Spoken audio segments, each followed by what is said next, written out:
Hello everyone, I am अनुराग शुक्ला और हम लोग पढ़ रहे हैं ज्योमेट्री में मैंने कुछ क्वेश्चंस आपको करवाए थे बेसिक प्रॉपर्टीज़ पे। उन्हीं प्रॉपर्टीज़ पे कुछ और अच्छे क्वेश्चंस आपके सामने हैं, वो सारे हम अभी देखने वाले हैं। ठीक है, तो कुछ अच्छे क्वेश्चन इस पर करवाएंगे, फिर हम कोशिश करेंगे आज ही कवर अप कर लें आपका एरिया ऑफ ट्रायंगल्स। तो ये दोनों चीज़ें हो जाएंगी, फिर नेक्स्ट डे आगे की चीज़ें कॉस और साइन रूल पढ़ेंगे, है ना। तो अभी पहला क्वेश्चन लेते हैं आज का। सबसे पहले क्वेश्चन में लिखिए, एक ट्रायंगल के बारे में आपको दिया गया है। त्रिभुज ABC में AB equal to BD equal to CD, AB equal to BD equal to CD और एंगल CDE की वैल्यू है 81 डिग्री। तो आपसे पूछा गया है एंगल ACD क्या होगा, ये एंगल आपसे निकालना। ठीक, जिसमें आपको दिया गया है ये भी कि BD एंगल D का कोणार्धक है। 1 सेकेंड, नहीं कोणार्धक नहीं है, लास्ट लाइन कट कर दीजिएगा, यही दिया गया है। ये इतनी लाइंस दी गई हैं और ये पूछा गया है आपको। ट्रायंगल हम बना के बता दे रहे हैं, फिर निकालिएगा आप। ठीक है, त्रिभुज ABC में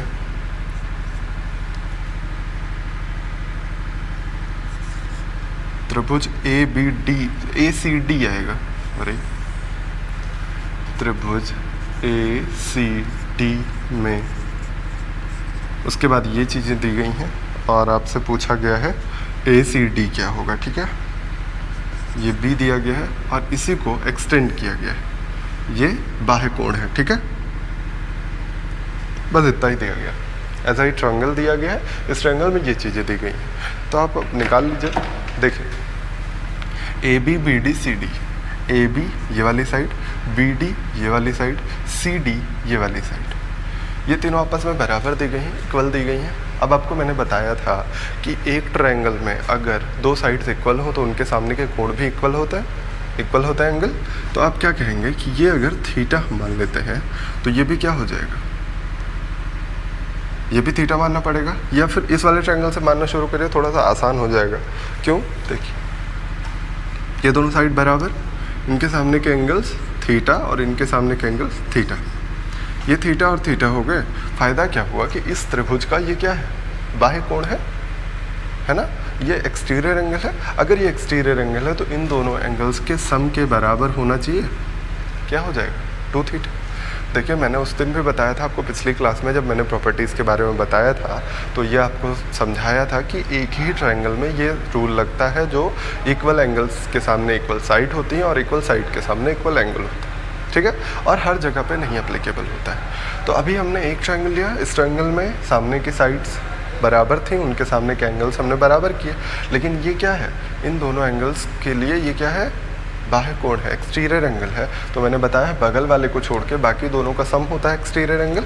ये 2 थीटा हो गया। अब आपको क्या पता है, इसके सामने का एंगल और इसके सामने का एंगल बराबर होगा, यानी ये भी कितना हो जाएगा, 2 थीटा हो जाएगा। हो गया इतना। अब ये ट्रायंगल दिख रहा है, इसका ये क्या है, बाह्य कोण है। बाह्य कोण बगल वाले कोण को छोड़ के बाकी दोनों का सम होता है, यानी कितना हो जाएगा, 3 थीटा। और आपको क्वेश्चन में क्या दिया गया है, CDE, ई पॉइंट यहाँ कहीं है, CDE ये वाला एंगल दिया है, कितना, 81, यानी 3 थीटा की वैल्यू 81 डिग्री, तो थीटा की वैल्यू 27 डिग्री। आपसे पूछा गया है ACD यानी कितना, 2 थीटा की वैल्यू, 2 थीटा कितना हो जाएगा, आपका आंसर आना चाहिए 54। क्लियर है, नोट कर लीजिए,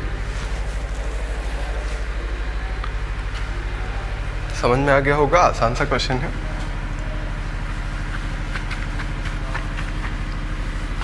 अगला देखिए, अगला क्वेश्चन आपको दिया गया है, बहुत ही इंटरेस्टिंग क्वेश्चन है, बहुत ज़्यादा बार पूछा गया है और बहुत ही दिमाग को खोलने वाला क्वेश्चन है। थोड़ा सा आप मिस्टेक करते हैं और आप फिर से घूम जाते हैं। ठीक, बहुत ही आसान सा क्वेश्चन है लेकिन बहुत बार पूछा गया है। लिखिए, त्रिभुज ABC में, ट्रायंगल ABC में जो चीज़ें दी गई हैं वो हम लिख देते हैं। ट्रायंगल ABC में angle B equal to angle C equal to 78 degree. भुजाओं AB तथा AC पर स्थित बिंदु D तथा E इस प्रकार है। कि angle B C D equal to 51 degree है और angle C B E equal to 24 degree. तो आपसे पूछा गया है एंगल सी डी ई की वैल्यू क्या होगी। ये इतना दिया गया है ट्रायंगल में, ये इतना दिया गया है और साथ में कहा गया भुजाओं ए बी और ए सी पर बिंदु डी और ई इस प्रकार स्थित है। अब आपको बनाना है एक ट्रायंगल। ट्रायंगल हमने बना लिया ए बी सी। ये बनाया आपने ए बी सी। ए बी पर कोई पॉइंट है डी और बी सी ए सी पर कोई पॉइंट है ई, है ना। ये दोनों हमने ज्वाइन कर लिया। अब जो जो चीज़ें बोली गई हैं वो चीज़ें हम करते चलते हैं। आपसे कहा गया एंगल बी और एंगल सी दोनों 78 डिग्री, मतलब ये पूरा एंगल और ये पूरा एंगल, ये दोनों आपस में इक्वल है 78। ठीक है। फिर आपसे कहा गया B C D 51, B C D यानी इसको मिलाना पड़ेगा। ये हमने मिला दिया, हमने कहा ये इतना 51 है। फिर आपसे कहा गया कि सी बी ई 24 डिग्री है, सी बी ई यानी इसको भी मिलाना पड़ेगा, इसको भी हमने ज्वाइन कर दिया और ये कहा गया 24 डिग्री। ये इतनी बातें क्लियर है। अब आपको निकालना है C D E. C D E मतलब ये वाला एंगल। ये वाला एंगल निकालने के लिए हमारे पास डायरेक्ट कोई तरीका तो है नहीं, या तो इस ट्रायंगल के दो एंगल पता चल जाए या तो ये वाला एंगल पता चल जाए, पूरा एंगल पता चल जाए, तब भी निकाल सकते हैं। देखिए कैसे करना है। सबसे पहले हम देखते हैं, ये पूरा एंगल 78 था, ये 24 था, तो 78 एक एंगल है, एक एंगल है 24, तो तीसरा एंगल ये वाला हम निकाल सकते हैं कि नहीं निकाल सकते? निकाल सकते हैं इजीली। इन दोनों को ऐड करके 180 में से सब्सट्रैक्ट कर दीजिएगा। 8 4 12 7 2 9 1 10, 102 मिल गया। यानी ये कितना आएगा फिर से 78, और ये पूरा एंगल कितना था 78। आपको समझ में आ रहा है? देखिए यहाँ पे दिया गया था ना, एंगल सी 78 था, ये 78, ये 24, तो ये भी 78 आ गया। अगर ये दो एंगल्स बराबर है तो इनके सामने की साइड्स ये भी तो आपस में बराबर होनी चाहिए। प्रॉपर्टी आपने पढ़ी है पिछली क्लास में। फिर आ जाइए दूसरे ट्रायंगल पे, इस वाले ट्रायंगल में आ जाइए। इस वाले ट्रायंगल में ये 51 है, ये 78 है, तो 78 51 टोटल कितना हो गया 129। ये दोनों एंगल्स का सम हो गया 129। देखिए ये पूरा था 78, ये पूरा था 78, ये 51, टोटल हो गया 129। अगर 180 में से माइनस कर दें तो यहाँ वाला ये एंगल आ जाएगा आपके पास। कितना आ जाएगा 51। ये अगर 51 हो गया, ये ऑलरेडी 51 था, तो इसके सामने की साइड ये और इसके सामने की साइड ये आपस में इक्वल हो गई, है ना। क्योंकि आप पता है आपको कि एंगल अगर इक्वल होते हैं तो उनके सामने की साइड इक्वल होती हैं, तो इसके सामने की। अब ये आपको दिख रहा है कि ये साइड इस साइड के इक्वल है और ये साइड इस साइड के इक्वल है, यानी आपस में ये कह सकते हैं कि ये तीनों साइड आपस में इक्वल है। तीनों साइड अगर इक्वल है तो आप एक ट्रायंगल देखिए, ये जो ट्रायंगल दिख रहा है BED, ट्रायंगल BED में अगर हम चाहें तो कह सकते हैं ये दोनों साइड आपस में इक्वल है, तो इनके सामने का एंगल ये पूरा एंगल और इसके सामने ये पूरा एंगल इक्वल होगा ना। तो इस पूरे एंगल को हम मान लेते हैं थीटा, इस पूरे एंगल को हम मान लेते हैं थीटा, तो ये एंगल भी क्या हो जाएगा थीटा। अगर इस पूरे एंगल और इसको थीटा मान लेंगे तो हमारे पास फ़ायदा क्या होगा, तीसरा एंगल हमें ऑलरेडी पता है। क्यों? क्योंकि ये पूरा 78 है, ये 24 है, तो बचा हुआ एंगल कितना हो जाएगा? बचा हुआ एंगल फटाक से निकाल सकते हैं, दोनों को माइनस करके 54, है ना। ये इतना 54 है, ये थीटा है, ये थीटा है, तो आप थीटा की वैल्यू नहीं निकाल सकते? बिल्कुल इजीली निकाल सकते हैं। कैसे निकालेंगे आप? थीटा और 54 इन सब का सम 180 के बराबर होना चाहिए। तो थीटा की वैल्यू कितनी आ जाएगी 54 माइनस करिएगा, कितना मिल जाएगा 126/2 यानी 63 डिग्री। आपको पता चला ये पूरा एंगल कितना है 63 डिग्री है, ये इतना एंगल 51 डिग्री है, तो बचा हुआ एंगल कितना हो जाएगा? एंगल CDE कैसे निकलेगा 63 पूरा एंगल था, आपने निकाल लिया है, और 51 छोटा एंगल था, तो जो हमें निकालना है वो कितना आ जाएगा 12 डिग्री। बहुत सारे लोग को आंसर भी याद रहा होगा कि 12 डिग्री ही आता है। समझ में आ गया होगा आपको? तो एक बार आपको कम समझ में आया, रिवाइंड करके देखिएगा, आपको बेहतर समझ में आएगा। ठीक है, चलिए आगे बढ़ते हैं और एक बहुत ही खूबसूरत सा क्वेश्चन लेते हैं। बहुत ही प्यारा क्वेश्चन है, क्योंकि अभी तक पूछा नहीं गया है ये क्वेश्चन, बट पूछने की चांसेस हैं, क्योंकि बहुत ही कॉन्सेप्चुअल क्वेश्चन है, बहुत ही ट्रिकी क्वेश्चन है, मतलब कह सकते हैं इजी क्वेश्चन है, बस आप समझ जाएं उस चीज़ को। तो आपसे कहा गया त्रिभुज ABC में, लिखिए क्वेश्चन लिखिएगा, त्रिभुज ABC में एंगल B = 90 डिग्री, त्रिभुज ABC में angle B = 90 degree, DP = 2√3, CP = 6, CP = 6 यदि P अंतः केंद्र हो, P अंतः केंद्र यानी इन सेंटर, यदि P अंतः केंद्र हो, इन सेंटर हो, तो AC की वैल्यू क्या होगी। बहुत ही खूबसूरत क्वेश्चन है। बस आपको एक चीज़ याद रखनी है, जो कि हम आगे पढ़ाएंगे भी, बट यहाँ पे वो यूज़ होगा इसलिए हम बता दे रहे हैं आपको कि जो P है अंतः केंद्र है, अंतः केंद्र कैसे बनता है। अंतः केंद्र हमेशा एंगल्स के बाइसेक्टर खींचने से बनता है ना। जैसे यहाँ पे इसका अंतः केंद्र अगर हम खींचें, ये देखिए एंगल बाइसेक्टर खींचा, इसका एंगल बाइसेक्टर खींचा, ये जो तीसरे वाले का भी एंगल बाइसेक्टर खींचिए, तो यहाँ पे जहाँ मिलेंगे ये होता है P, ये लिखा है P पॉइंट, और ये हमेशा क्या खींचता है, एंगल बाइसेक्टर।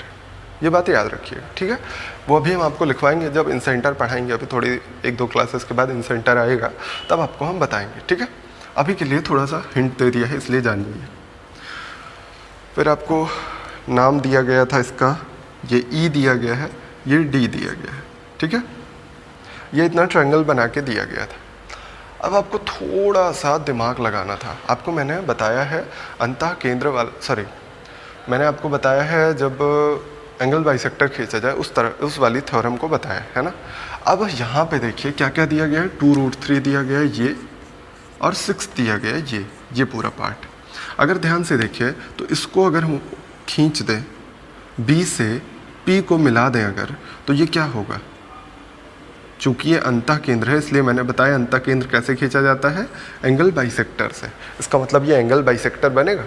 ये अगर एंगल बाइसेक्टर बन रहा है तो आपको मैंने बताया था कभी भी एंगल बाइसेक्टर खींचा जाए,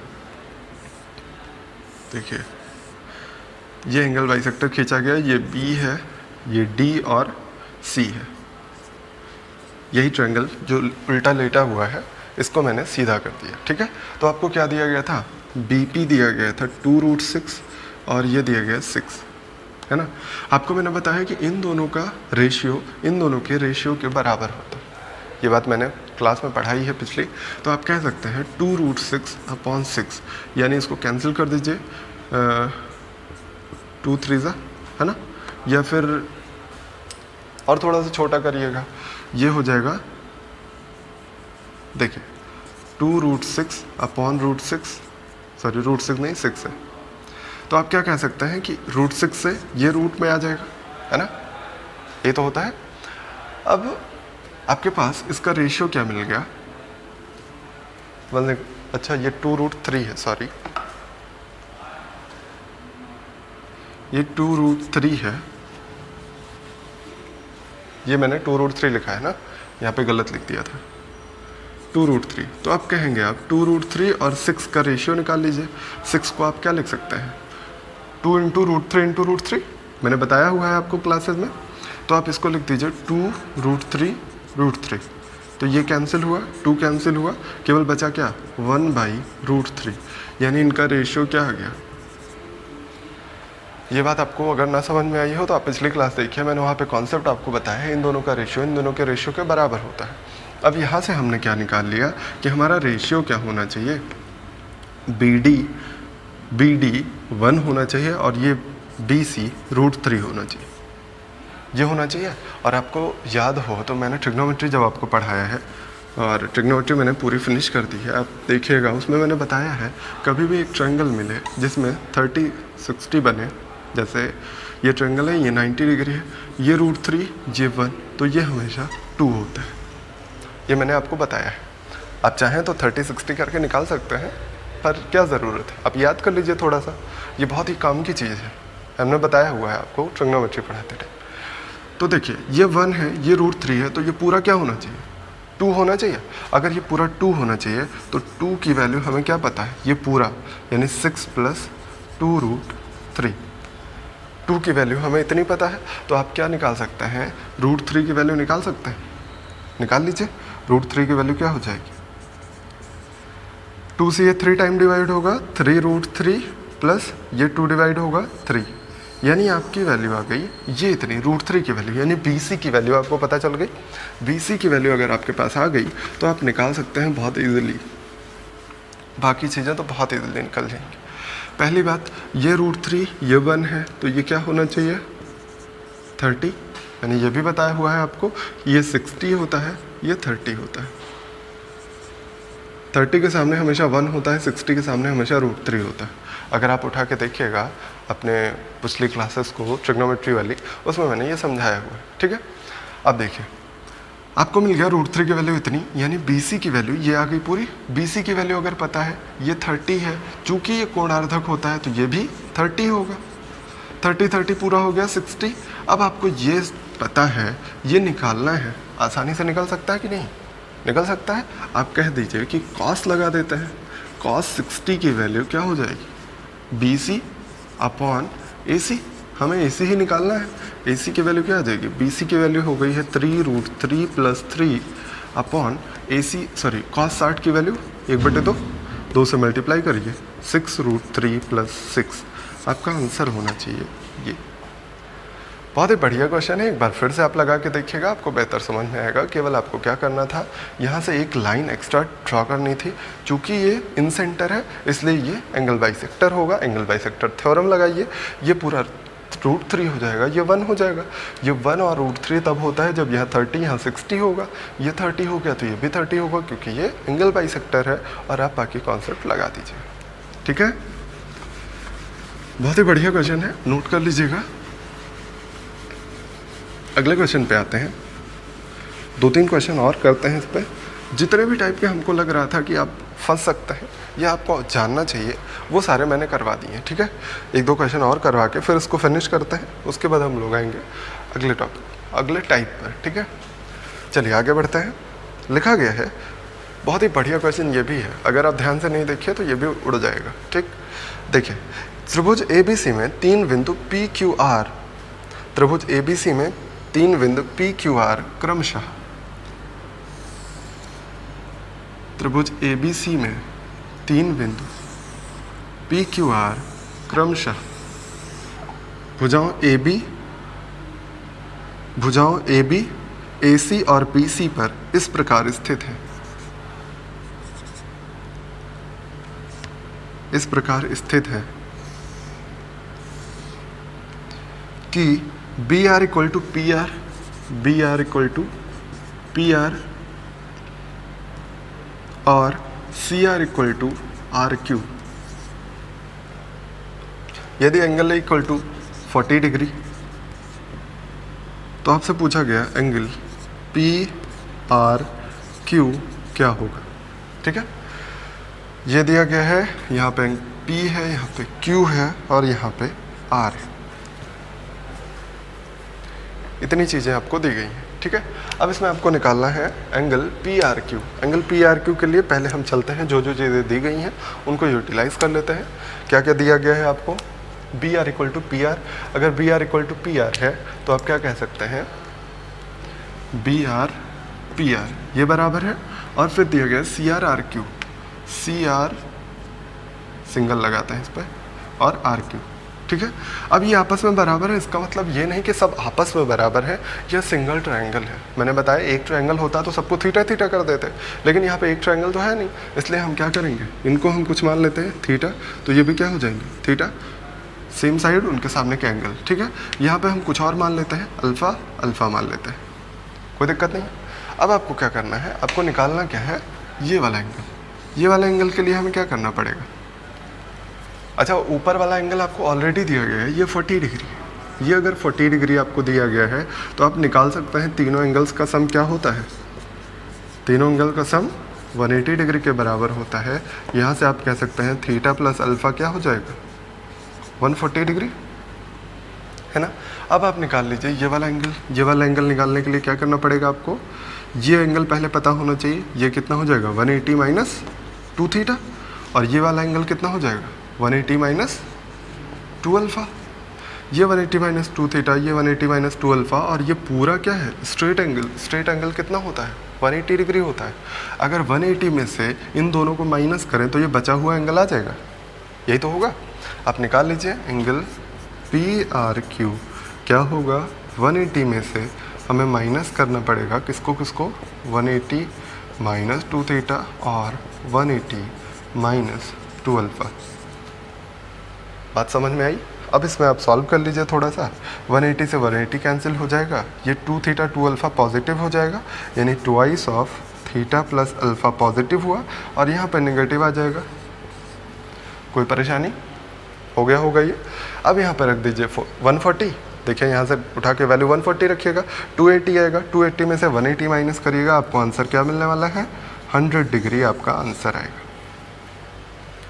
समझ में आ गया होगा, आसान था, केवल आपको थोड़ा सा दिमाग लगाना था। अगले क्वेश्चन पे आते हैं। ये मैक्सिमम क्वेश्चन ऐसे हैं जो या तो प्रीवियस ईयर में आए हैं या आपने कहीं ना कहीं देखे किसी प्रैक्टिस पेपर से। चलिए अगला क्वेश्चन देखते हैं हम लोग। त्रिभुज ABC में लिखिए, त्रिभुज ABC में बिंदु D तथा भुजाओं, बिंदु D तथा E भुजाओं AB तथा AC पर इस प्रकार है कि AD equal to AE। Angle C का कोण समद्विभाजक DE से F पर मिलता है। हम ट्रायंगल बना दे रहे हैं, आप केवल लैंग्वेज लिख लीजिए। ये ABC है,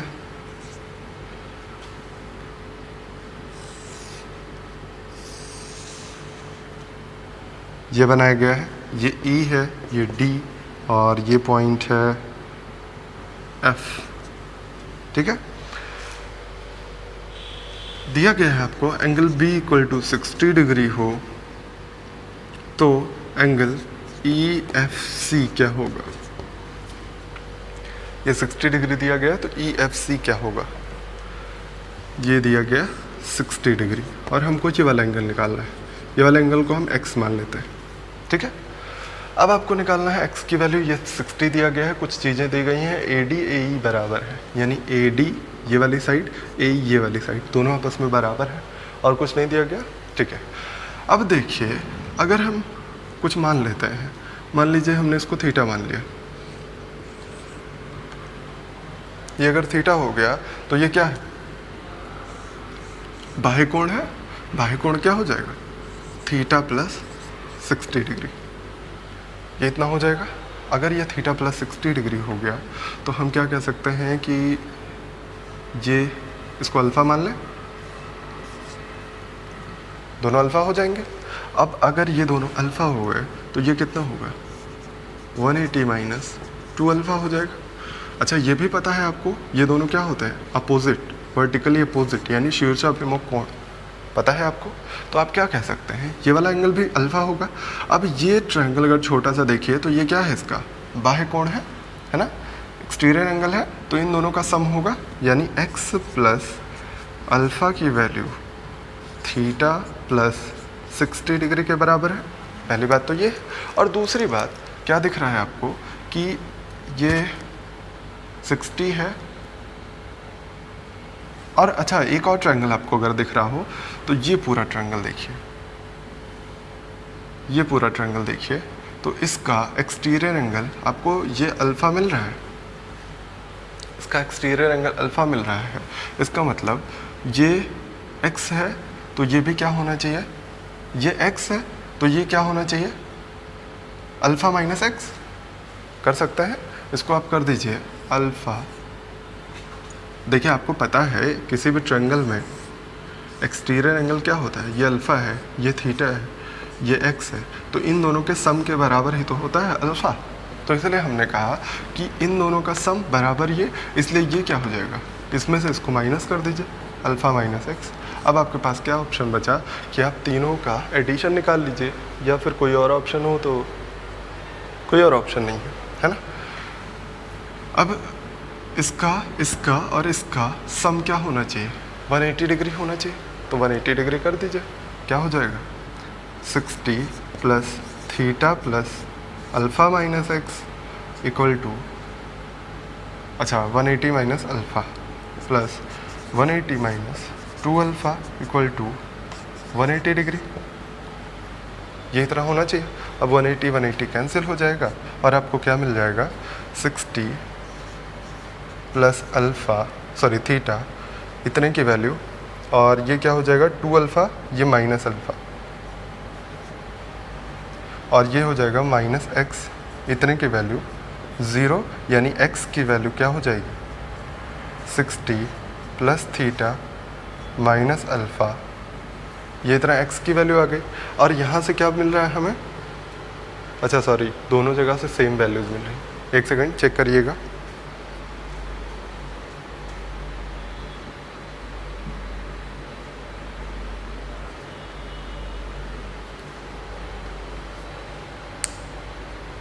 वन सेकेंड क्वेश्चन पढ़ लीजिए एक बार तो देखते हैं।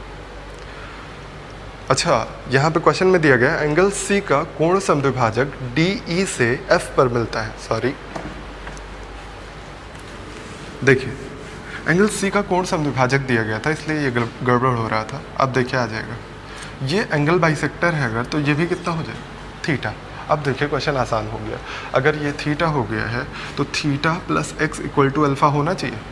क्या कह सकते हैं हम, theta plus x equal to alpha होना चाहिए, है ना। अब यहाँ से आप निकाल सकते हैं थीटा माइनस अल्फ़ा की वैल्यू, या फिर आप डायरेक्टली अल्फ़ा की वैल्यू यहाँ पे रख दीजिए। इस अल्फ़ा की वैल्यू इस वाले ट्रायंगल में इस वाले इक्वेशन में रख दीजिए। तो x plus theta plus x equal to theta plus 60, यही आएगा। देखिए थीटा थीटा कैंसिल हुआ, 2x की वैल्यू 60 तो x की वैल्यू 30, यही आपसे पूछा गया था। मैंने ध्यान नहीं दिया, आपको लिखा गया था कि C का ये क्या है, एंगल बाइसेक्टर है। अगर एंगल बाइसेक्टर है तभी ये क्वेश्चन आएगा, ठीक, नोट कर लीजिए। हो गया। अब देखिए एक बड़ा ही इंटरेस्टिंग और बड़ा ही कंफ्यूजिंग क्वेश्चन, और कई बार पूछा गया है, चूँकि प्रैक्टिस पेपर्स में या फिर SSC ने भी शायद मेंस के पेपर में पूछा था। देखिए अगर आपको ऐसे सिचुएशन दी जाती है, जैसे एक ट्रायंगल लिख लीजिएगा, त्रिभुज ABC में, त्रिभुज ABC में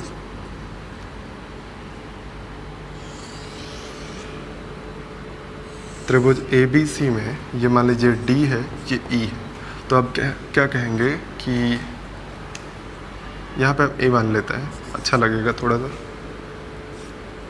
देखिए दिया गया है कि AD equal to DC equal to CB equal to BE equal to EA। त्रिभुज ABC में AD DC CB BE EA, तो एंगल A की वैल्यू क्या होगी।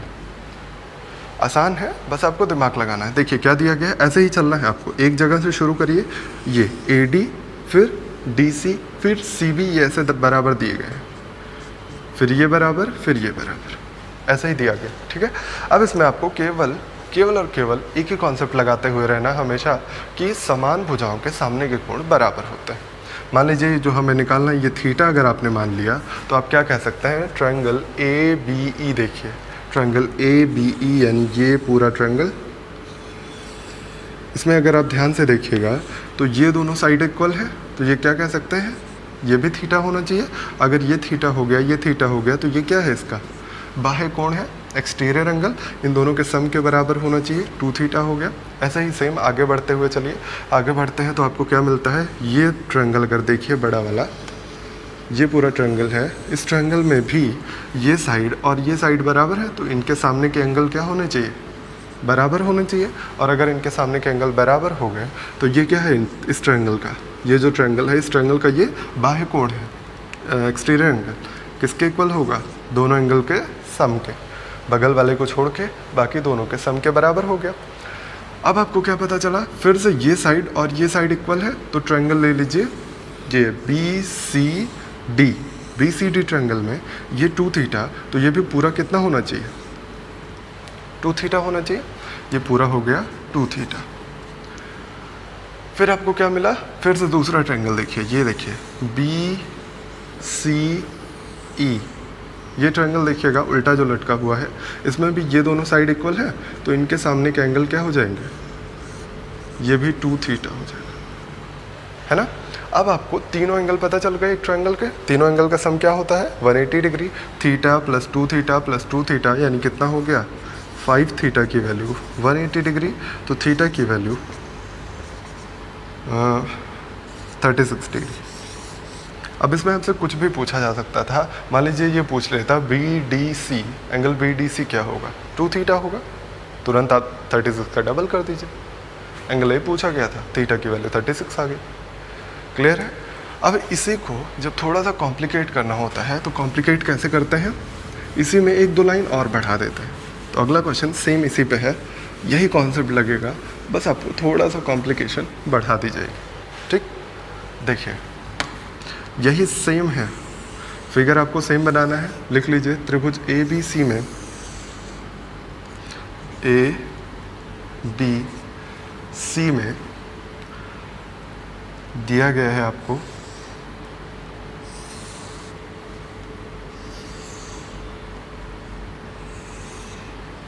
ये मान लेते हैं पी क्यू आर एस, ठीक है। त्रिभुज ए बी सी में A P equal to P R equal to R B equal to B C equal to C Q equal to Q S equal to S A. त्रिभुज A B C में ऐसे सीधे जैसे चल रहे थे वैसे ही चलना है। यहाँ से ए से पी, ये पी से आर, ये आर से बी, ये बी से सी, ये सी से फिर क्यू आइए, ये क्यू से एस, ये सभी आपस में बराबर है। ठीक है, तो आपसे यहाँ पे पूछा गया एंगल ए की वैल्यू बता दीजिए। ठीक, बहुत ही आसान है निकालना, ये भी मेंस के पेपर में आया हुआ क्वेश्चन है, बस आप थोड़ा सा ध्यान से देखते रहिएगा, बहुत समझ में आएगा। पिछले क्वेश्चन का 2 कॉपी है, केवल इसमें 1 लाइन और बढ़ गई, 2 लाइन, है ना। देखिए कुछ लोग को ये साड़ी किनारा नज़र आ रहा होगा, अच्छी बात है, साड़ी किनारा आपको इंटरेस्टिंग लगेगा, थोड़ा सा समझिएगा, बेहतर समझ में आएगा। ठीक, देखिए ये साइड और ये साइड बराबर है, देखिए ए पी और पी आर, ये दोनों साइड बराबर है, तो इनके सामने के एंगल हम मान लेते हैं दोनों थीटा ही होंगे। अगर ये दोनों थीटा है तो ये बाह्य कोण हो जाएगा, कितना होगा 2 थीटा हो जाएगा, कोई दिक्कत नहीं है। अच्छा, इसी ट्रायंगल को अगर ऐसे देखिए, ये ए एस और एस क्यू, ये भी तो आपस में बराबर है, अगर ये थीटा है तो ये भी कितना होना चाहिए, थीटा होना चाहिए, और इसका भी बाह्य कोण क्या हो जाएगा 2 थीटा, इतने में कोई दिक्कत नहीं। अब आगे बढ़िए, अगले ट्रायंगल पे आइए। देखिए पी आर बी, ये जो ट्रायंगल है, इस ट्रायंगल में अगर देखिए तो ये 2 थीटा, तो ये भी 2 थीटा, क्योंकि समान भुजा के सामने के कोण, ये भुजा और ये भुजा बराबर है, ये दोनों 2 थीटा हो गए। ठीक, अब ऐसे ही इस वाले ट्रायंगल में देखिए, इस वाले ट्रायंगल में, इस पूरे ट्रायंगल में क्या हो जाएगा, ये 2 थीटा है, तो ये भी कितना होना चाहिए 2 थीटा, क्योंकि ये भी दोनों भुजाएं बराबर हैं। इतनी बात में कोई समस्या नहीं होगी, कोई परेशानी नहीं होगी। अब आ जाइए, अगला जो एंगल निकालना है वो सबसे इंटरेस्टिंग होता है, ए आर और बी। ए आर बी जो ट्रायंगल है ये बड़ा वाला, इस ट्रायंगल में अगर ध्यान से देखिएगा तो एंगल ये जो दिख रहा है आपको, ये क्या है, बाह्य कोण है ए बी आर, इस ट्रायंगल का ये बाह्य कोण है, और बाह्य कोण क्या होता है, बगल वाले को छोड़ के बाकी दोनों एंगल के सम के बराबर, यानी ये कितना हो जाएगा 3 थीटा हो जाएगा। अब आपको क्या पता चला, ये 3 थीटा अगर हुआ तो इस ट्रायंगल में ध्यान से देखिए जो उल्टा लटका हुआ है, इस ट्रायंगल में ये 3 थीटा, तो ये भी कितना होना पड़ेगा 3 थीटा, क्योंकि आपको पता है समान भुजा के सामने के कोण समान होते हैं। ऐसे ही अब दूसरा काम करना है आपको, कैसे, एंगल ट्रायंगल लेते हैं ए क्यू सी, ये बड़ा वाला ट्रायंगल ए क्यू सी, ये बड़ा सा ट्रायंगल अगर देखिए आप तो उसका ये एंगल क्या है, बाह्य कोण है, बाह्य कोण है, तो इन दोनों का सम क्या हो जाएगा यहाँ पे लिखा जाएगा 3 थीटा। अगर ये 3 थीटा हुआ तो इस ट्रायंगल में छोटे वाले में देखिएगा ये दोनों साइड इक्वल है, तो ये भी पूरा एंगल क्या होना पड़ेगा, 3 थीटा। इतना ही क्वेश्चन था। अब क्वेश्चन पूरा सॉल्व हो चुका है। केवल थीटा, 3 थीटा, 3 थीटा कितना हो गया, 7 थीटा। इसकी वैल्यू क्या होनी चाहिए, 180 डिग्री। तीनों एंगल का सम 180 डिग्री। तो थीटा की वैल्यू कितनी आ गई, 180/7। ये लगभग 25 पॉइंट समथिंग आता है। तो चेक कर लीजिए, 7 दूना 14, 7 पचे 35, 50 आएगा, 7 सता 49, 7, लगभग 25.71 आता है। लेकिन जब ये मेंस में पूछा गया था तो 25 ऑप्शन में था बस, तो 25 के अप्रॉक्स लगा सकते हैं, इससे बड़ी कोई वैल्यू ऑप्शन में नहीं थी। समझ में आ गया होगा। इसको एक बार रिवाइंड करके देखिएगा अगर नहीं समझ में आएगा। बहुत ही इंटरेस्टिंग क्वेश्चन है, बस आपको ध्यान से देखना था, ठीक। चलिए अब आगे बढ़ते हैं, अगले टाइप पे आते हैं, ठीक। अब पढ़ना है हमको एरिया ऑफ ट्रायंगल। केवल हम यहाँ पे वही वाले ट्रायंगल के एरिया पढ़ेंगे जो हर जगह एप्लीकेबल, ठीक है। हम यहाँ पे समद्विबाहु, समबाहु और समकोण के बारे में बिल्कुल नहीं पढ़ने वाले। केवल वही वाले फॉर्मूले, वही चीज़ें पढ़ेंगे जो हर जगह एप्लीकेबल होती है, जहाँ पे हमें ये नहीं पता होता है कि समबाहु है, समद्विबाहु है या समकोण है, ठीक है। ये हर जगह एप्लीकेबल वाले फॉर्मूले हैं। सबसे पहले आपको क्या जानना चाहिए, पेरीमीटर। इसमें पेरीमीटर क्या होता है, पेरीमीटर मतलब होता है परिमाप। परिमाप क्या होता है, जो हम ऊपरी तौर पे माप लें, जिसकी नाप हम ऊपरी तौर पे ले सकें। मतलब अगर एक ट्रायंगल है उसकी ऊपरी माप क्या हो जाएगी, तीनों साइड, ये नापा, ये नापा, ये नापा, यानी ए, बी और सी अगर है तो हम क्या कहेंगे, इसकी भुजाओं का योगफल, एडिशन ऑफ ऑल साइड्स। हमेशा पेरीमीटर क्या होता है, एडिशन ऑफ ऑल साइड्स। इसमें 3 साइड है, तीनों का एडिशन। चतुर्भुज में 4 साइड होंगे, उसमें चारों का एडिशन, ठीक है। अब आपको ये हमने इसलिए बताया क्योंकि आपको अभी फॉर्मूले में इसका यूज़ होगा। सबसे पहला फॉर्मूला हम लिखेंगे हीरोन्स फार्मूला। हीरोन्स फार्मूला क्या कहता है, इसको हम लोग बोलते बोलते हीरोज़ बोल जाते हैं ना, हीरोज़ नहीं है, सर्च करिएगा, हीरोन्स है। हीरोन्स फार्मूला क्या कहता है कि अगर आपको एरिया निकालनी है तो आप क्या करेंगे, स्क्वायर रूट में S, S minus A, S minus B, S minus C, तो ये इसका स्क्वायर रूट ले लीजिएगा तो ये पूरा एरिया दे देगा आपकी, जिसमें ए बी सी क्या है, साइड्स है, लिख लीजिएगा नीचे, ए बी सी साइड्स है, और एस क्या है, सेमी पेरीमीटर। सेमी पेरीमीटर क्या होता है, अर्ध परिमाप। अर्ध परिमाप, सेमी पेरीमीटर, नाम से ही एकदम क्लियर हो रहा है कि ए बी सी यानी परिमाप का आधा, सेमी पेरीमीटर। फॉर्मूला याद हो गया होगा, मैक्सिमम को पहले से ही याद रहा होगा क्योंकि आप बेसिक्स पढ़ते हैं, जब आप 7th 8th में पढ़ते हैं तभी ये फॉर्मूला याद कराया जाता है। तो इसका भी यूज़ हमें होता है, इस वजह से मैंने इसको बताया। सबसे ज़्यादा जो यूज़ करना है आपको वो ये वाला फॉर्मूला है कि अगर एक ट्रायंगल की 2 साइड्स पता हो और उनके बीच का एंगल पता हो, ये ध्यान रखिएगा, जो 2 साइड लीजिए उन्हीं के बीच का एंगल लेना है, ठीक है। तो 2 साइड्स पता हो, उनके बीच का एंगल पता हो, तो आप क्या कह सकते हैं कि एरिया ऑफ ट्रायंगल क्या हो जाएगा, 1/2 दोनों साइड्स का मल्टीप्लिकेशन और साइन थीटा। ये याद कर लीजिएगा, बहुत ही यूज़फुल फार्मूला है। एरिया क्या हो जाएगा, हाफ साइड्स का मल्टीप्लिकेशन, उनके बीच का एंगल जो दिया उसका साइन ले लें, ठीक है। इसका यूज़ अभी बहुत ज़्यादा होने वाला है। तो मेरे ख्याल से बस इतना ही फार्मूला है। एक और चीज़ हम आपको बताना चाहेंगे, वो ध्यान से देखिएगा, बहुत ही यूज़फुल चीज़ है कि जब भी लैंग्वेज लिख लीजिएगा, इसमें पॉइंट बना के लिख लीजिए, किसी त्रिभुज के आधार को जिस अनुपात में बांटा जाता है उसका क्षेत्रफल भी उसी अनुपात में विभाजित होता है या बंटता है, ठीक है। मान लीजिए एक ट्रायंगल है ए बी सी, इसको हमने पी और क्यू पॉइंट से 2 पार्ट में डिवाइड किया। मान लीजिए 2:1:3 ये दिया गया। आपसे कहा गया कि ये ट्रायंगल जो दिया गया है इसमें B P ratio, P Q ratio, Q C ये दिया गया है 2:1:3।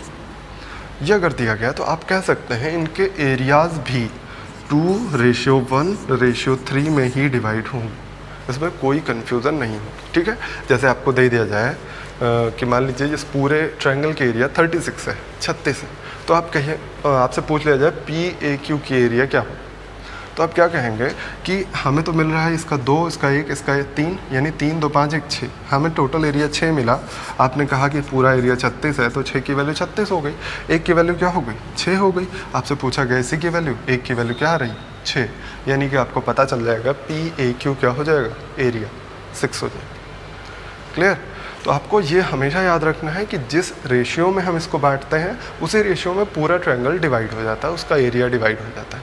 ये कंफ्यूज करेगा जब आप सिमिलरिटी पढ़ेंगे। ठीक है, वहाँ पे हम फिर से आपको इस चीज़ को बताएंगे, दोनों में कंपैरिजन करके फिर से बताएंगे। ठीक है, अभी आप याद कर लीजिए कि जब भी आधार को जिस अनुपात में बांटेंगे एरिया भी उसी रेशियो में डिवाइड होगा। ठीक, चलिए आते हैं कुछ क्वेश्चंस पे।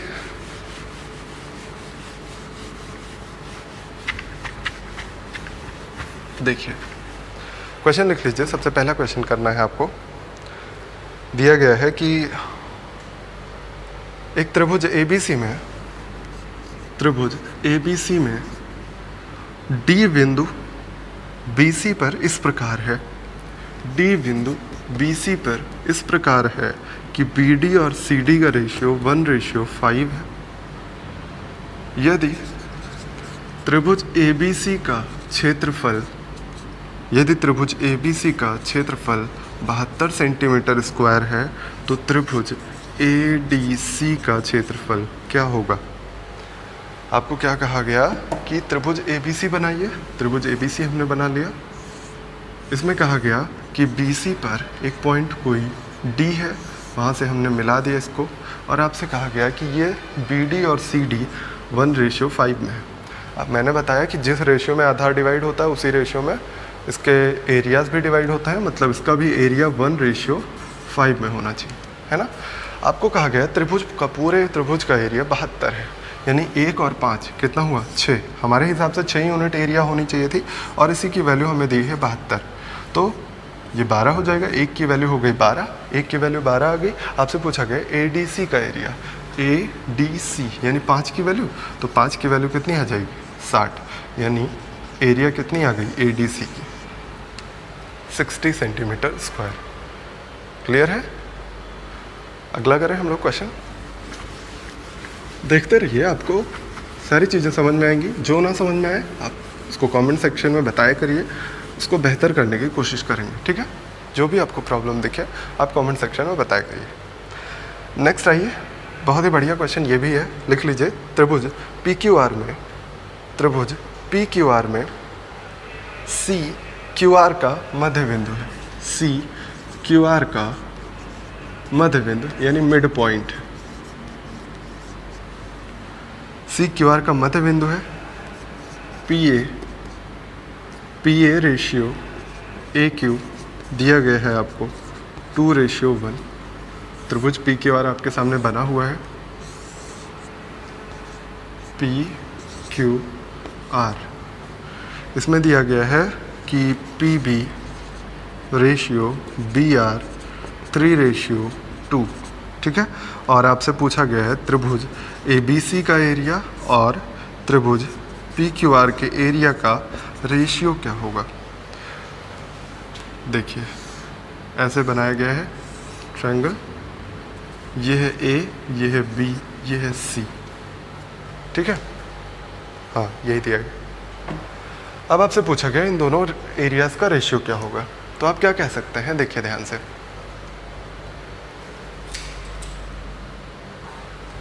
देखिए तरीका क्या है करने का। अगर आपको ये मिड पॉइंट दिया गया है तो आप कह सकते हैं कि इसका रेशियो क्या हो जाएगा, 1:1। पता है आपको ये मिड पॉइंट दिया गया है तो ये दोनों इक्वल होने चाहिए, तो ये दोनों इक्वल हो गए। फिर आपको PAQ 2:1 का रेशियो दिया गया।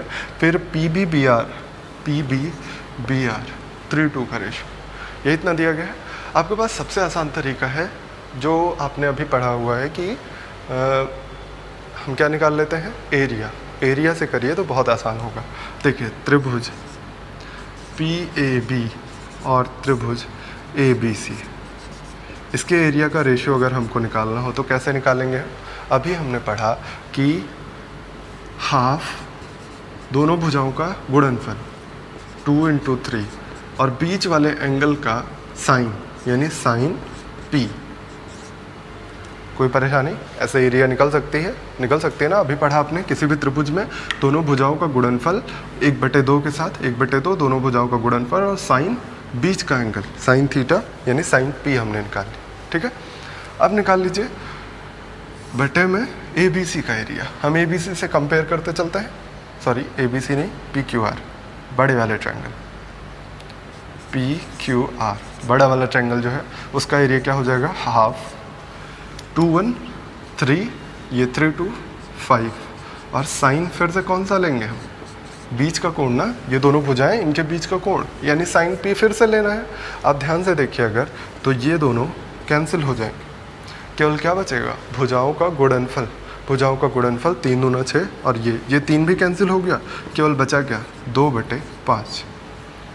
यही काम आपको कर करके आपको कुछ और चीज़ें निकालनी है। अभी आपने निकाला इसका रेशियो बड़े वाले के साथ, फिर हम निकालेंगे इसका रेशियो बड़े वाले के साथ, इसका रेशियो बड़े वाले के साथ। ठीक है, ये इतना काम करना है। देखिए आगे की चीज़ें हम लिखते हैं, थोड़ा सा शॉर्ट करते हैं। कैसे? त्रिभुज QAC और त्रिभुज PQR, इनका रेशियो लेते हैं। त्रिभुज QAC आपको फिर से पता है 1/2 एंगल Q लेंगे, 1/2 साइन Q दोनों बार कैंसिल होगा, सेम यही प्रोसेस है। तो क्या कह रहे हैं हम? डायरेक्टली कहते हैं 1 × 1 अपॉन पूरी साइड 3 और ये पूरी साइड 2। कोई परेशानी तो होगी नहीं? अब 1/6, इसलिए मैंने यहाँ पे पूरा लिख के समझा दिया है आपको। फिर अगला आ जाइए, त्रिभुज ये वाला लेते हैं RCB, यानी त्रिभुज RCB और त्रिभुज PQR का रेशियो हम निकालते हैं। फिर से इन दोनों भुजाओं का गुणनफल और बटे ये पूरी साइड 2 है, ये पूरी साइड 5 है, यानी कितना कहेंगे आप? 1/5 आ गया। इतने में कोई परेशानी नहीं होगी क्योंकि हाफ भुजाओं का गुणनफल साइन थीटा ये होता है। हर बार आप यहाँ साइन Q ऊपर नीचे कैंसिल होगा, 1/2 कैंसिल होगा। ऐसे यहाँ भी साइन R कैंसिल होगा, 1/2 कैंसिल होगा। अब देखिए आपको क्या मिल रहा है? यहाँ PQR का एरिया 6 आ रहा है, यहाँ PQR का एरिया 5, यहाँ PQR का एरिया 5। हमें इक्वल करना पड़ेगा क्योंकि आपने PQR का एरिया निकाला है, हर बार सेम होना चाहिए। अगर रेशियो आप निकाल रहे हैं तो हर जगह हम इक्वल कर लेते हैं PQR का एरिया। क्या करते हैं यहाँ पे? 6 से गुणा कर दीजिए, यहाँ पे भी 6 से गुणा कर दीजिए, यहाँ पे 5 से गुणा कर दीजिए। देखिए 6 × 5 = 30। PQR का एरिया बराबर हो गया। तो आप डायरेक्टली कह सकते हैं त्रिभुज PAB और त्रिभुज QAC, त्रिभुज RCB और त्रिभुज PQR, इन सभी के एरिया का रेशियो क्या हो जाएगा? सबसे पहले ये 12 हो जाएगा, ये 5 हो जाएगा, ये 6 हो जाएगा और ये 30 हो जाएगा। रेशियो आ गया, इनके एरियाज़ का रेशियो आ गया है। आपको क्या दिया गया है कि आपको निकालना है किसका रेशियो? त्रिभुज ABC। त्रिभुज ABC आपको चाहिए। आपको इतनी चीज़ें पता है, आपको पता है ये पूरा एरिया 30 है, ये एरिया 12 आ गया है, ये एरिया 5 आ गया है, ये एरिया 6 आ गया है। पूरे में से अगर हम माइनस कर दें इन तीनों को तो ये वाला एरिया आ जाएगा, बिल्कुल आ जाएगा। 30 है टोटल, 30 में से इसको माइनस कर दीजिए, 18 23 आ गया। 23 में से 23 को घटाइएगा 30 में से तो ये कितना बचेगा? 7। यानी आप कह सकते हैं त्रिभुज ABC और PQR का एरिया क्या हो जाएगा? 7/30। अब यहीं पे आपको मान लीजिए दे दिया गया होता एरिया ऑफ PQR 60 है, तो आप कहते हैं ABC का एरिया कितना हो जाएगा? 14 हो जाएगा। समझ में आया होगा। इसी पे बेस्ड और क्वेश्चन हम करवाते हैं अभी। एक 2017 में मेंस के पेपर में आया हुआ बहुत ही इंटरेस्टिंग क्वेश्चन, मैक्सिमम लोगों को याद हो गया होगा जो मेंस में होंगे, पर क्वेश्चन बहुत इंटरेस्टिंग है इसलिए हम करवाते हैं उसको। ठीक, देखिए क्वेश्चन क्या दिया गया था। 2017 के मेंस का क्वेश्चन है, दिया गया था PQR, त्रिभुज PQR में त्रिभुज पी क्यू आर में ए बी सी डी, चतुर्भुज ए बी सी डी का एरिया क्या होगा यदि Q D 2 centimetre, Q C 5 centimetre, C R 3 centimetre, B R 4 centimetre, P B 6 centimetre, P A 5 centimetre, A D 3 centimetre. अब आपको figure बना के दिया गया था क्वेश्चन में, ये दिया गया पी क्यू आर ट्रायंगल है एक, जिसमें आपको बना के दिया गया था एक क्वाड्रिलेटरल, ठीक, एक चतुर्भुज बना के दिया गया था ये इतना, और आपसे पूछा गया था इस चतुर्भुज का क्षेत्रफल क्या होगा। बहुत ही इंटरेस्टिंग क्वेश्चन था, थोड़ा सा लेंदी था, ध्यान से देखते रहिए, हम समझाते चलेंगे। सबसे पहले जो चीज़ें दी गई हैं वो लिख लेते हैं। ये 2 है, क्यू सी 5 है, बी आर 4 है, सी आर 3 है, और ये हो गया पी बी 6, पी ए 5 और ए डी 3, ये इतना दिया गया है। अब इसको हम हटा देते हैं, ठीक है। आपको सेम वही प्रोसेस करनी है, बार बार हम लिखेंगे नहीं, बस थोड़ा सा आप देखते रहिएगा। त्रिभुज पी ए बी और त्रिभुज A B P Q R, इसका एरिया का रेशियो हम निकाल लेते हैं। त्रिभुज पी ए बी और ए पी क्यू आर का एरिया का रेशियो हम निकाल लेते हैं। त्रिभुज पी ए बी एक बार हम लिख देते हैं, बाकी चीज़ें आप लिखिएगा। पी ए बी और त्रिभुज पी क्यू आर, इसके एरिया का रेशियो क्या हो जाएगा 1/2, पी यानी 5 और पी बी यानी 6 इंटू साइन पी अपॉन 1/2 पूरे एरिया का पी क्यू आर क्या हो जाएगा 5 3 8 2 10 और गुणे ये वाली साइड 10 और गुणे साइन पी। देखिए साइन पी हाफ कैंसिल हो जाता है, हर बार होगा ये, इसलिए आप डायरेक्टली ये लिखेंगे 5 दूना 10 और 3/2 यहाँ पे मिलेगा 5, 10 मिलेगा, है ना, हाँ 3/10 मिल गया। अब ये बार बार हम लिखते नहीं हैं, ठीक, अब ये बार बार हम नहीं लिख रहे हैं, बस आप देखते रहिए। क्यू सी डी, इस त्रिभुज का बड़े वाले त्रिभुज से एरिया क्या हो जाएगा, क्या हो जाएगा क्यू सी डी का, त्रिभुज क्यू सी डी का एरिया त्रिभुज पी क्यू आर से क्या मिलेगा, दोनों साइड का मल्टीप्लिकेशन अपॉन बड़ी वाली साइड्स का मल्टीप्लिकेशन, 10 और 8 का मल्टीप्लिकेशन, क्या हो जाएगा ये 5 दूना 10, 1/8 केवल बचेगा। अगला आ जाइए, ये वाला ट्रायंगल लीजिए, ये वाले ट्रायंगल में आप कहिएगा त्रिभुज आर पी सी और त्रिभुज पी क्यू आर का एरिया हम लेंगे, यहाँ पे क्या हो जाएगा 1/2 कैंसिल होगा, 3 इंटू 4 बड़ी वाली साइड्स लीजिए 10 और 8, है ना, ये कैंसिल कर दीजिएगा 2 3/20, इतने में कोई परेशानी नहीं। अब आपको फिर से दिख रहा है पी क्यू आर, हर जगह पी क्यू आर तो बराबर होने चाहिए, लेकिन हमको तो यहाँ 20, यहाँ पे 8, यहाँ पे 10 दिख रहा है, तो इनको इक्वल कर लीजिए। 40 बना सकते हैं, 40 बना दीजिए, इनका एलसीएम ले लिया हमने, 40 बना दिया, तो इसमें क्या मल्टीप्लाई करना पड़ेगा 2 से, यहाँ पे 5 से, यहाँ पे 4 से, यहाँ पे 4 से मल्टीप्लाई किया हमने, यहाँ पे 5 से मल्टीप्लाई किया ऊपर नीचे, और यहाँ पे 2 से, तो यहाँ 2 से ऊपर नीचे मल्टीप्लाई कर दिया। अब आपको क्या मिल जाएगा, त्रिभुज पी ए बी, त्रिभुज क्यू सी डी, त्रिभुज आर सी बी या आर बी सी, त्रिभुज पी क्यू आर, इन सभी के एरियाज़ का रेशियो मिल गया आपके पास। क्या मिल गया, ये हो गया है 12, ये हो गया है 5, ये हो गया है 6 और ये पूरा एरिया हो गया है 40। अब आप लिख लीजिए यहाँ पे, ये हो गया है 12, ये 6, सॉरी क्यू सी डी 5 है,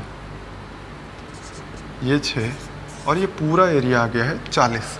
अगर ये पूरा एरिया 40 है, ये 5, 6 और 12 है, तो ये बचा एरिया कितना हो जाएगा, तो 12, 6, 18, 5, 23, 23 माइनस कर दीजिए 40 में से, ये कितना बचा 17। ये नोट कर लिया होगा आपने। आगे बढ़ते हैं, इसको मिटा के फिर आगे करते हैं, ठीक।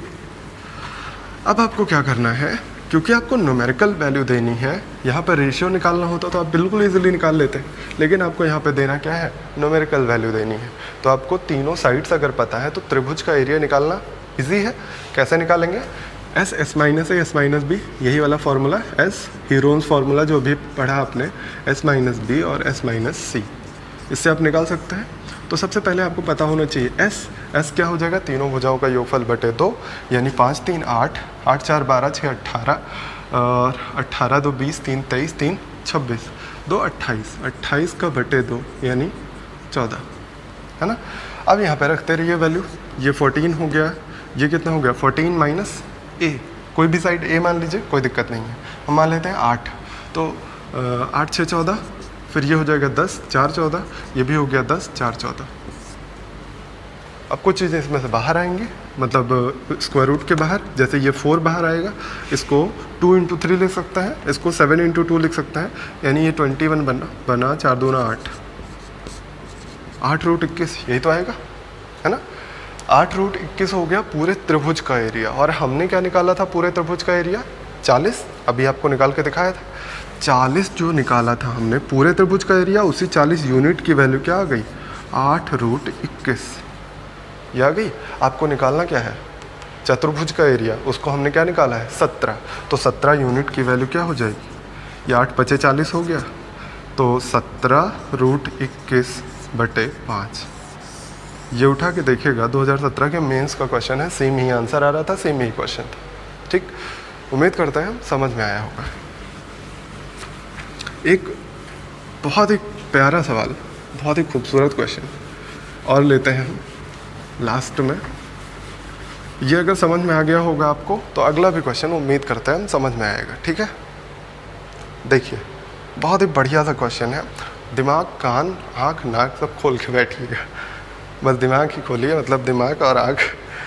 चलिए लिखिए, त्रिभुज ABC में भुजा AB तथा AC पर बिंदु D तथा E इस प्रकार है, बिंदु D तथा E इस प्रकार है कि AD = AD रेशियो BD 1:3 है, और AEC 3:1 है। ODE का मध्य बिंदु है, ODE का मिड पॉइंट है,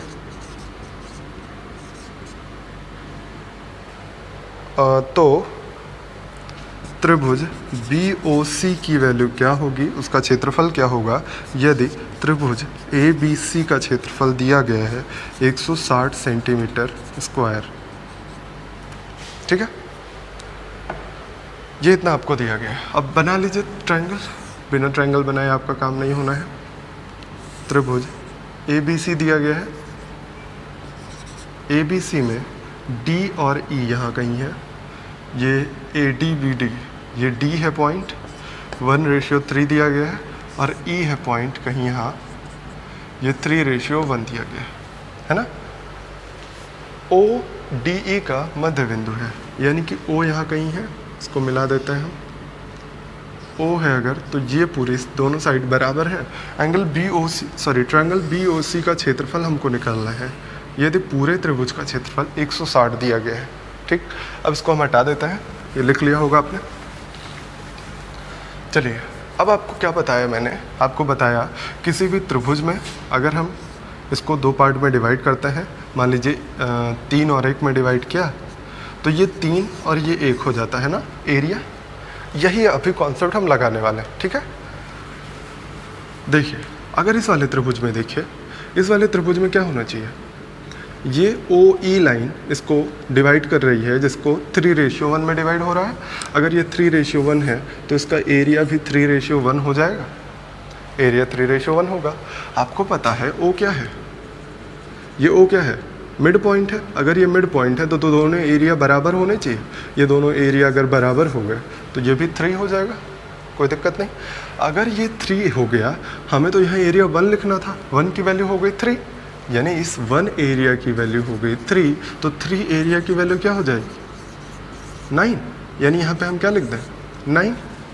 नहीं समझ में आया अगर आपको, तो आपको क्या करना है, इसका एरिया हमें क्या लिखना था 1, मतलब इन दोनों का एरिया का रेशियो क्या होना था, ये और ये, इन दोनों का एरिया का रेशियो क्या होना था, इन दोनों के रेशियो के बराबर 1/3, लेकिन हम इसका एरिया 3 लिख चुके हैं, तो इसका एरिया क्या हो जाएगा 9। अब समझ में आ गया होगा। अब ये चारों एरिया आपने लिख लिया, लेकिन आपको ये वाला एरिया तो पता ही नहीं चला, नहीं पता चला, तो उसके लिए आप क्या करेंगे, फिर से वही फॉर्मूला लगाएंगे। कौन सा, ADE वाला ट्रायंगल लेंगे और ट्रायंगल ABC, ये दोनों ट्रायंगल का रेशियो क्या हो जाएगा 1/2 भुजाओं का गुणनफल और साइन थीटा यानी A अपॉन में 1/2 भुजाओं का गुणनफल यानी 4 × 4 और साइन A। ये कैंसिल हुआ और आपके पास क्या मिल गया 3:16। मतलब ADE का एरिया 3 हो गया, लेकिन हमें क्या पता है कि ADE का एरिया 3 + 3 6 हो रहा है, लेकिन यहाँ पे तो हमारा 3 ही आया, तो हम क्या करें, रेशियो ही तो है, 2 से हम मल्टीप्लाई करके इसको 6 और इसको 32 बना लेते हैं, कोई दिक्कत नहीं है।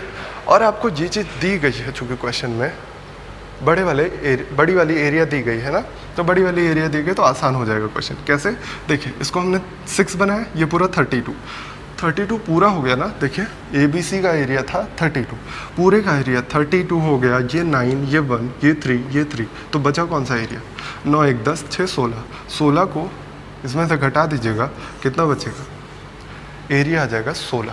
और आपको क्वेश्चन में दिया गया है कि सबसे बड़ी वाली एरिया यानी ABC का एरिया जो 32 आपने निकाला, इसकी वैल्यू दी गई है 160, है ना, यानी 5 बार डिवाइड हो रहा है। आपसे पूछा गया BOC का एरिया 16 है और 16 की वैल्यू हो जाएगी 80 सेंटीमीटर स्क्वायर, यही आपको निकालना था। समझ में आ गया होगा आज आपको। तो इतनी चीज़ें थी एरिया ऑफ ट्रायंगल में। अब एरिया ऑफ ट्रायंगल लगभग फिनिश हो गया। एरिया ऑफ ट्रायंगल मतलब मेरा सेंस था कि जो हमने फार्मूला लिखवाया उस पर, ठीक है, तो ये लगभग फिनिश हो गया है। जो भी चीज़ें आगे मिलती जाएंगी हम आपको बताते जाएंगे। अभी आपको नेक्स्ट क्लास में हम पढ़ाने वाले हैं साइन और कोसाइन रूल, ठीक है, बहुत ही इंपॉर्टेंट है, बहुत ही अच्छा क्वेश्चन बनता है उससे। तो नेक्स्ट क्लास में मिलते हैं। अभी आप अपना और अपनों का ख्याल रखिए, खूब मेहनत से पढ़ाई करिए, बिल्कुल परेशान मत होइए। अगर आपका सिलेक्शन हुआ है CGL के प्री में तो आप मेहनत करिए, मेंस के लिए नहीं हुआ है तो अपने आप को सेल्फ रियलाइज़ करिए, क्या गलतियाँ हुई हैं वो सारी सुधारिए और मेहनत करिए। नेक्स्ट टाइम शायद आप टॉप कर दें, है ना, करिएगा बिल्कुल। तो अगली बार मिलते हैं नेक्स्ट क्लास में। Thank you very much.